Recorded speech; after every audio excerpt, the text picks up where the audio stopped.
Year 4s, we've already done a little bit of work looking at the dance of Aboriginal people. I'm going to get you to watch for me another short video. There's another animal in it. I'm not going to tell you what animal it is. Let's see if you can find out. There's a few things that I want you to think about though when you're watching the video. I'd like you to have a look about what's the story? What are they trying to tell us? I want you to have a look at the space that they're using. Is it in a theatre? Is it outside? Is it on grass? Is it in sand? And maybe have a think about why it might be performed there.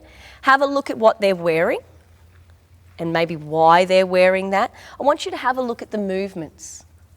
Can you tell what animal it is? Or perhaps there's no animal. Maybe I'm tricking you. You'll have to find out.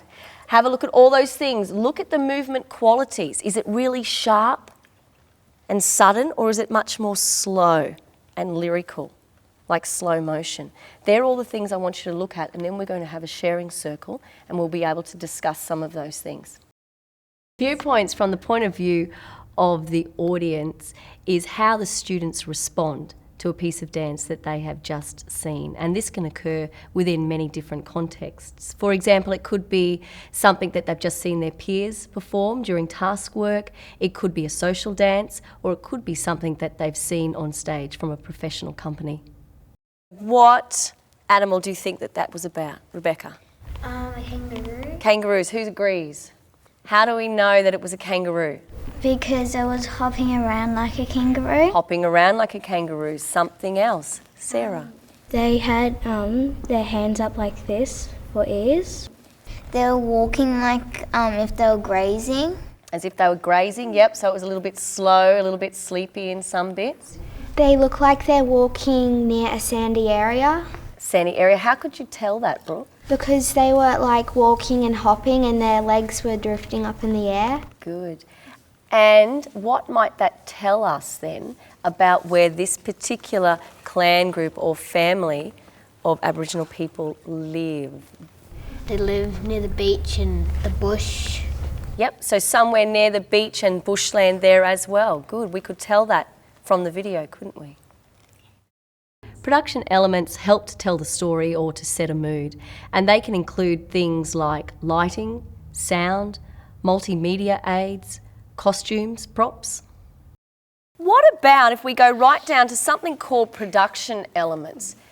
So we know when we do a production at school, we often use the stage area. We have costumes. What could you tell me about this dance?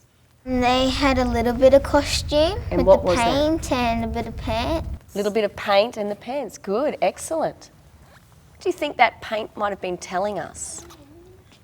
Joel? That it's their way of like showing that they're a special Aboriginal person. So it might be identifying them as a family. Good. Year 4s, I want you to tell me now about some similarities and differences between our kangaroo dance and Status Quo that we just saw the movie. What are some things that might have been different or might have been the same? They were both like dancing and moving around. They were both dancing and moving around, correct. For the kangaroo dance, it was a culture dance, and for the High School Musical dance, it was a modern dance. Absolutely. The costumes were very different. There was, in the cultural dance, there was paint, and in the modern dance, there was like normal clothes. Very good. Good observations.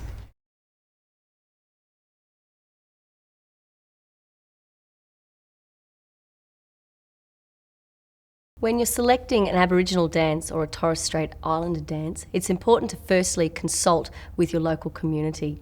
If they don't have a dance that they're able to share with you, then they may be able to give you some sort of consultation of where you can access one. You would need to consider that not all YouTube videos have permission to be there. You would have to make sure that the cultural group has been acknowledged as well as the location. For some people, some dances are taboo. For example, the shake a leg can be performed by the boys only.